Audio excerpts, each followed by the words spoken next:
Hello, and welcome to our weekly dialogue with Helga Zepp-LaRouche. She's the founder and chairwoman of the Schiller Institute. It's September 14th, 2023. I'm Harley Schlanger, and I'll be your host. You can join the discussion by sending your questions and comments to us at questions@schillerinstitute.org.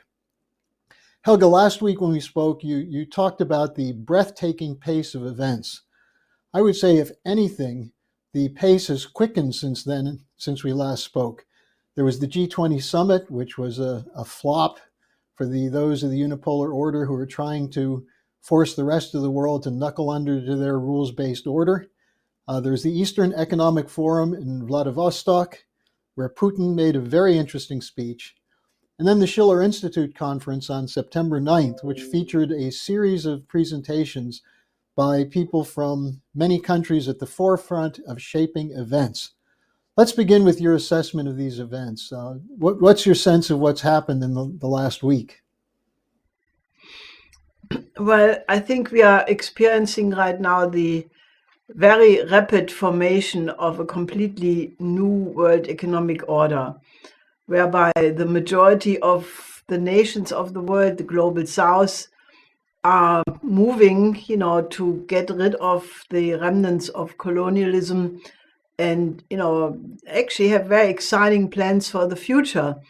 And the leadership of the global north, they, somehow just don't get it. They are sort of trying to go with their old schemes. Look at this Foreign Minister of Germany, Baerbock. She's running around the world, but she has no clue. That's the problem. So I think what we did in our conference was an effort to, put the perspective of the global south on the agenda so that people in the north can actually hear firsthand from very important spokesmen of the global south what these countries aspire and why it would be in the very best interest of the countries of Europe and the United States to cooperate with this new emerging order. So I think we had in our conference, I would encourage people to watch it yourself. But I think what was very important in the first panel was not only did we have a very high-ranking diplomat from the BRICS countries itself, we had several Americans. I think this is also very important that there are Americans who are reasonable. Naturally, Diane Sayre, who is running a very successful campaign for the Senate in New York. Then we had Scott Ritter, Ray McGovern, and several very important representatives of churches in the United States, both Catholic, but also some other denominations. So I think the first panel was very important for that reason.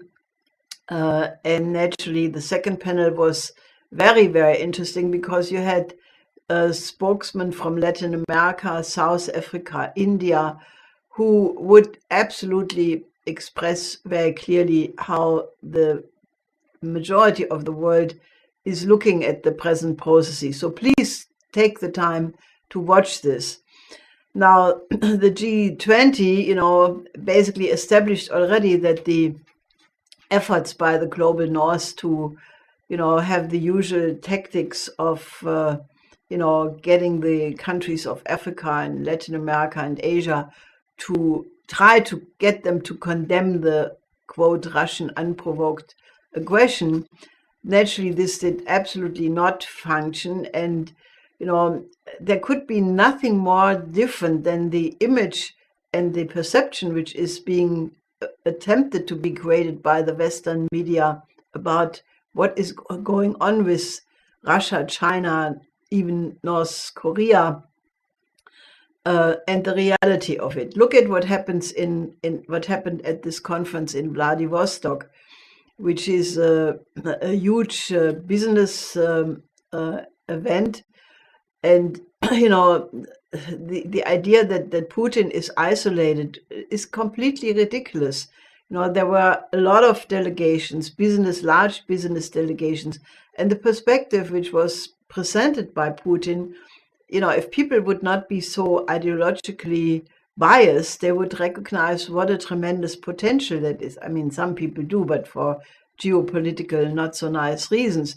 But what President Putin said, he pointed out to the vast potential of the Far East of Russia.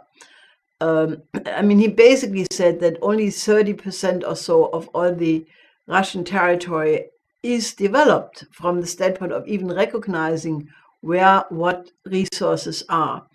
And that given the fact that Russia has within its huge territory all the raw materials which exist or have been discovered so far on the planet, the raw material richness of Russia is gigantic, especially if you think in terms of, the next period of industrial and technological scientific development. So, Putin said this will be the priority of Russia for the 21st century. He said this plan is not a reaction to what happened, with the events from 2014 in Ukraine, meaning the Maidan coup. He said this was a plan which started 10 years ago, where the Russian government started to look at the perspective of building infrastructure in the Far East in order to, basically make access to these vast raw materials. He said, we made a little mistake by not really totally anticipating the potential, because we did not think that there would be such an incredible amount of cargo being traded in this region, which is now shaping up that it will be the case. So there will be a tremendous development. He referred to the Trans-Siberian Railroad, the Count Witte plan, which obviously was at the time interrupted by the Russian-Japanese War. But that is a plan which is absolutely back on the agenda, and a lot of countries are planning to invest big time, including China, for whom naturally the opening up of such vast resources is of vital importance. In any case, what all of this proves is that the entire effort to divide the BRICS, to say there are all these tensions, it's just not in reality true, because I think these countries are completely determined to build a new system based on equality and based on joint ventures, on win-win advantages for everybody. And I think, rather than being completely hostile to this development, I think it would be very, very high time for the Western elites to just say, the majority of the world is moving in a different direction, and let's take a positive step to cooperate. Unfortunately, nothing of that is being seen right now. It's definitely not seen from the Biden administration, and it's also not seen from the European Union. Ursula von der Leyen just made a speech in front of the European Parliament in Strasbourg, where she made one of her theatrics, which she must have studied for a very long time, how to look good. But, what she said was not so good, namely that she is now proposing to have punitive tariffs against the Chinese e-cars being sold in Europe. The Chinese already have responded that if that happens, it will open up countermeasures. So we are looking at a prospect of a trade war, which is really the worst thing to do under the present circumstances. So I can only say, we have to educate the population about the potential of building a world in which all countries work together. I mean, Europe is in a terrible condition. The German economy is in a free fall. And, we should not tolerate these policies which alienate Russia and China and the global south and the BRICS countries, but we should make steps to cooperate. So, there are some voices of reason in Germany and in the United States, but they are the minority right now, and we must have them heard better. Now, in that context, we have a question from Cal Smith, who refers to the Chandrayaan-3 landing by the Indians on the moon, the similar programs from Japan and elsewhere, along with Putin's discussion of new physical principles, that these are events and discussions that actually change the strategic situation. And so he asks, reflecting back on Lyndon LaRouche's original SDI policy, can't we find people of goodwill and reason in the US and Europe who would be committed to ending the war policy and create a new paradigm based on these kinds of developments? Well, I think it will not go unnoticed that that India was able to have this landing softly on the south pole of the moon, being now the fourth nation which has been able to have a moon landing. That and what Modi said in terms of building a consortium of space exploration among the BRICS countries. I mean, that means, there is a total determination by not only the BRICS, but also many other countries to take advantage of the scientific breakthroughs which are automatically generated if you are seriously in terms of research and space travel. So having said that, I think what President Putin said in terms of that they are about to discover new physical principles or are in the process of discovering, which will basically create safety. Now, it's too early for me to comment on the content of it because it's probably laser weapons, it's probably directed energy weapons, it's maybe some other new physical principles which we looked at the last time in a serious fashion in the time of the SDI.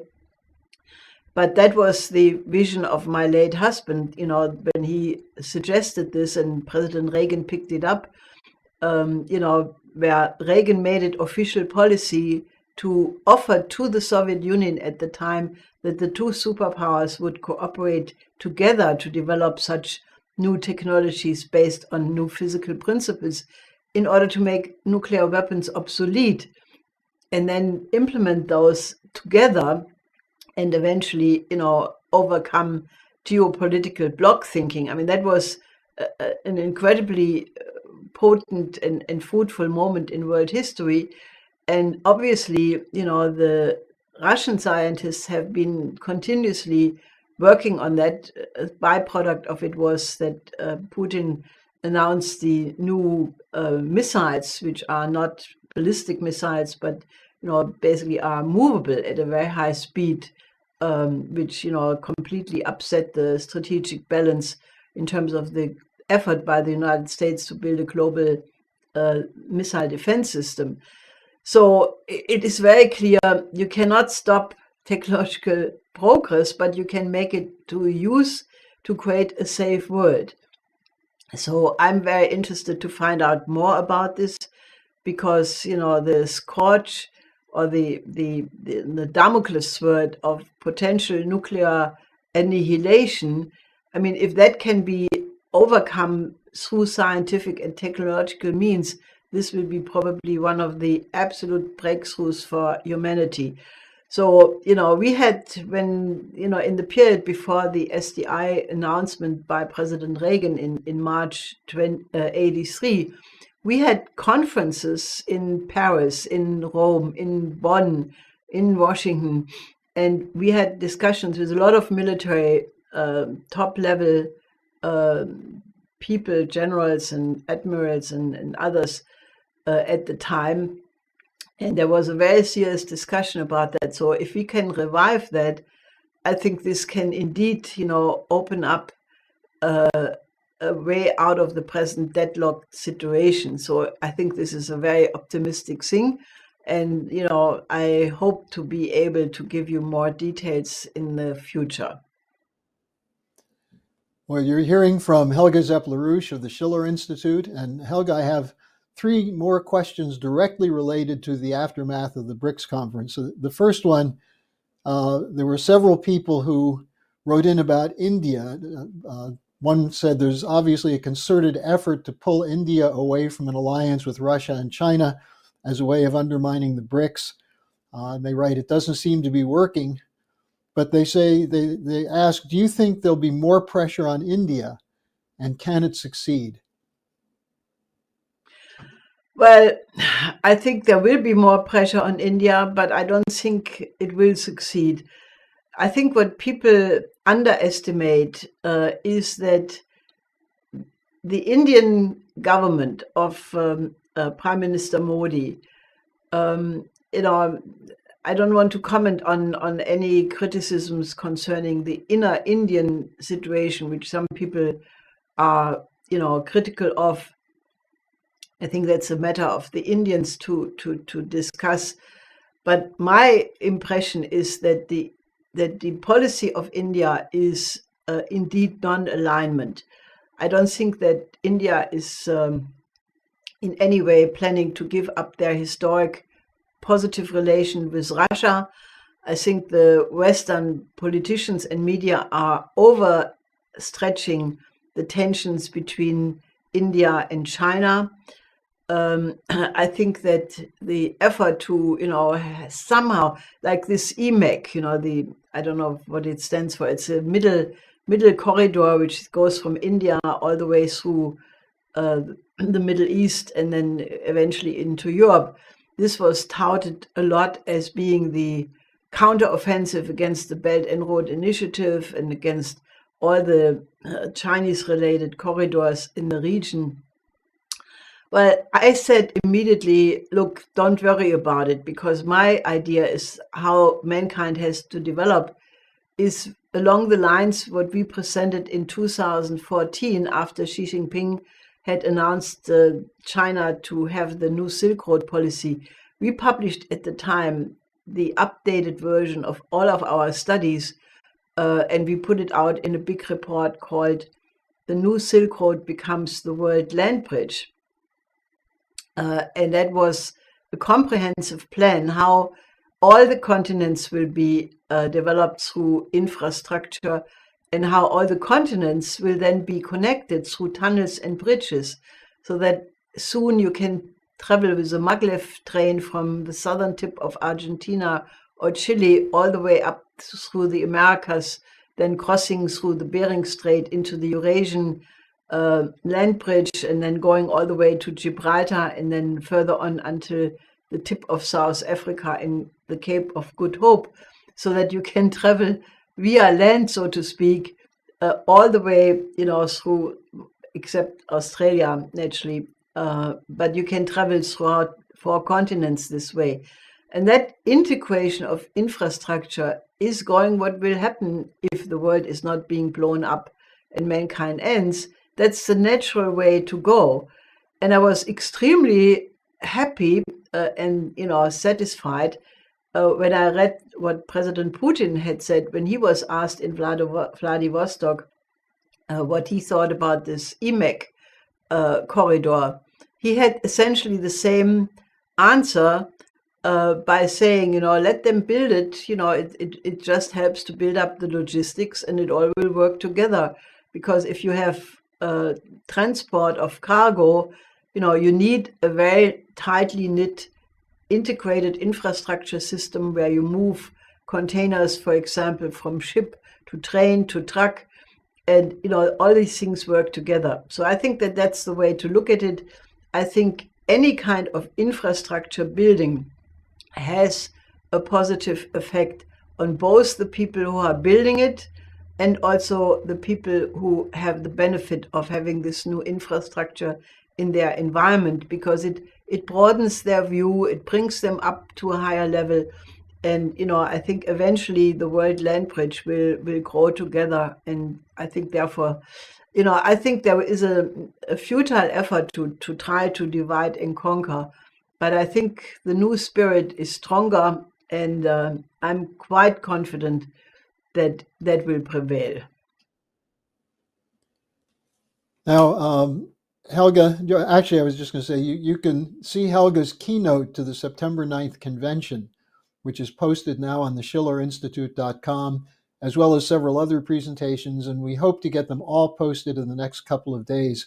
So go to schillerinstitute.com to download and watch and share the discussion that took place at the Schiller Institute conference. Now, here's a question from David from Nigeria. He asks, will the BRICS help countries trapped in neo-colonial relations? And will they intervene in fights which arise in Africa? Yes, I think, the tendency is that the projects which have been known for a long time can come on the agenda now, and that will change the environment. I mean, sure, there is right now still the danger of, that there will be a military intervention against the countries, especially of West Africa, who recently changed their governments through coups. There are clearly signs that some Western powers do not want to give up their inclination.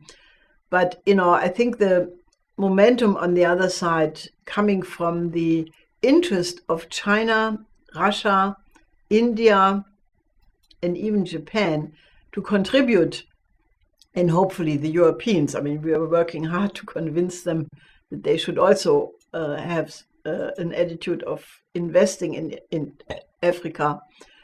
There are certain projects, which really would be a complete game changer. I mean, look, for example, what happens now, I mean, it's so tragic. What happens now on the northern coast of Africa. First, you had the earthquake in Morocco, which killed several thousand people, and not all casualties are found yet. Then you had this horrible flood in Libya, which may have killed already more than 20,000 people. In one city, 20% of the entire population was just flooded into the ocean. And why did this happen? Okay, it was the quarrel between the East and the Western governments, or people who the Western government, which is actually the elected government, and then the Eastern government, which is, for some strange reason, proclaimed by the European Union, the official government, despite the fact that they were the ones who made the coup, because they are sitting in the more interesting location from the standpoint of the EU in terms of, being in the way of the refugee situation, and the EU wants to make deals with them. So it's completely insane. What that has meant is that ever since the absolute criminal behavior of NATO in 2011, which led to the coup and then the killing of Gaddafi, he had actually worked on infrastructure developments of not only Libya, but for all of Africa. He had made access to 2 sweetwater reservoirs, which, fed, among other things, the water supply of the cities which are now affected. Now, after Gaddafi was killed, there was apparently absolutely no repair done, also on the dam which broke. So, you can actually say that the tragedy, what is happening right now, is the late fruit of such people as Obama, as Hillary Clinton. We will never forget her disgusting remarks. We came, we saw, and he died, talking about Gaddafi, which was, that was the image of a very ugly mind which presented itself there. So you can actually say that the terrible neglect of the infrastructure repair, which is one of the major contributing reasons why this tragedy, or both tragedies, actually became so devastating, goes on the account of the people who did this military operation in 2011, which, among other things, also started to put the UN Security Council out of business, because they lied to it by saying it would be just a neutral intervention, which then turned out to be a military intervention. this was, by the way, the moment where my late husband said, this killing of Gaddafi and the circumstances proves that NATO wants to go to World War III with China and Russia. And look what happened since. So what is the answer to that?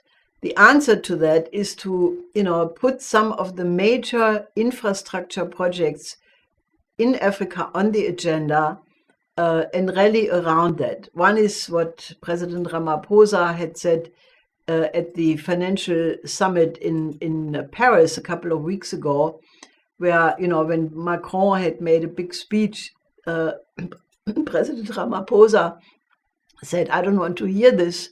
We don't want to hear this. Finance the Inga Dam in Congo, which is only about $80 billion, but which would give electricity to about half a dozen countries in Africa. And unless you do that, we don't want to hear anything else. And that is the language which is required. And do the same thing for the Transaqua project, which has been agreed by 6 countries of the Lake Chad Basin already several years ago in a big conference in Abuja. And this Transaqua project, which would take only about 3% of the excess water of the Congo River, which now goes unused into the ocean, and would, through a system of rivers and canals, bring the water to Lake Chad. It would give plenty of opportunity for irrigation for the Sahel zone. It would, make industrial development possible along this water system, and it will fill up Lake Chad. So these are the things, the Africans must rally around and not allow any more disturbances against it, because the name for peace is development. And that goes also for the stabilization of every single country of the African continent. So, we should discuss more these projects. We wrote long development projects for the entire African continent. You can go to our website. You can see we wrote the first such report we wrote in 1976 when we had a big conference in Paris about it. We published it in 1978. My late husband has written a comment on the Lagos Plan of Action. This was, I think, 1980. So we have been involved in being concerned about infrastructure development of Africa for a very long time. And now is the time to realize these plans. One report of the World Land Bridge report is on the development of Southwest Asia and Africa. So you should look at these plans and make sure that we, get that on the agenda. And I think with the BRICS development and the African Union now being part of the G20, this is all going in the right direction and has to be accelerated. Helga, I know you're very busy and you're going to have to run in a couple minutes, but I have 2 more questions on the BRICS that I'll put together from when it came in on the chat room page. One is from Corey, who asks, is the solution for us in the West to become friends with the BRICS? And then Ken asks, is the BRICS New Development Bank going to replace or work with the overhaul of the World Bank? Well, the first question is an obvious one. I mean, look, geopolitics is a disease. Why should the world be divided in geopolitically divided blocks, where one group of nations says these other group of nations are my enemy, and therefore I have to have a military buildup to, this is only in the interest of the military-industrial complex and the people who are speculating in endless wars, because endless wars mean endless weapons, means endless profit. That has to stop. I mean, all the military production is essentially, from the standpoint of physical economy, a pure waste.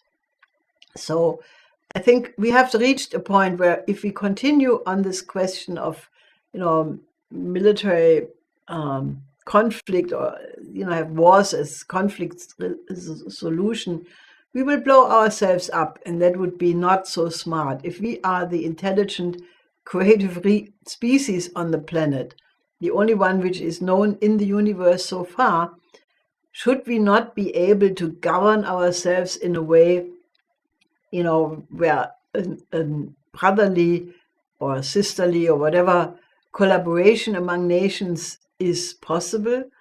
I believe that that's the case, and that's the vision which should guide us. I mean, look at Beethoven's Ninth Symphony, uh, which is on the beautiful Ode to Joy by Friedrich Schiller, and listen to this music, where there is, in the choral part, there is this one part, all men become brethren. Alle Menschen werden Brüder. And that's the normal thing for humanity to move into the future. And I think we have to organize very, very hardly and sharply in the countries of Europe and in the United States, so that people say we should not regard Russia and China as enemy, because they are not. I mean, okay, you can make anybody an enemy if you keep yelling at them and telling them how ugly they are. Eventually they will get angry and you will have World War III. But I think, we have to make this step of really working together, using the industrial capacity of Europe and of the United States to join hand with Russia, China, Japan, India, to develop those parts of the world which are not yet developed. So that's, I think, the perspective we have to go. And what was the second question? Would the BRICS New Development Bank either replace or work with the overhaul of the World Bank? Well, I think it could, but that would require that the World Bank changes. So far, both the IMF and the World Bank, who should do otherwise but have not, I mean, they should, because they are organizations, institutions of the United Nations, and therefore they should represent the will of the majority of the member states of the United Nations, and not just the orders of the strongest one. But so far, the IMF conditionalities and the World Bank loans were basically not furthering long-term investment. World Bank loans normally were always too short, they had to be paid back too quickly, so that the country which would have received that loan would sit on a pile of debt, but the project was not yet residing into actual profit and wealth. So that is how the debt trap developed. And it was not China. I mean, we had these statistics, the debt is owed to the banks of the Paris Club primarily. So I think we need a reform. I think the World Bank could play a positive role, but they would have to change their policy. If they don't want to do that, then I think the need will be to build up the New Development Bank, which is on the way already anyway, because they will start now to issue credit based on local currencies, on rupees, on ruble, on other currencies. And, for example, I think it was Lavrov, or maybe not, but one of the Russian officials just said that they will use the incredible rupee assets which Russia has from trade with India to issue credit through the New Development Bank for development projects. So that is happening already. One can only hope that there are people in the West, in the North, who are willing to change, because that is, I think, the big question. Are we capable of changing when we recognize that we were on the wrong track? And that is what we have to organize towards. Well, to keep up with these quick breaking developments, you can always go to the schillerinstitute.com and also larouchepub.com. That's where you can find a lot of the writings of Lyndon LaRouche that Helga mentioned earlier. So Helga, thank you for joining us again this week. And I have a note from a regular viewer who said, please thank Helga for providing me with my weekly dose of optimism. So with that, I'll see you next week. Yes, and please do not forget to prepare to participate in the next big rally in front of the United Nations on the 21st of September. And this is the International Peace Day. And if you have any other demonstrations and rallies, join them, because it is very important that we increase the movement for peace.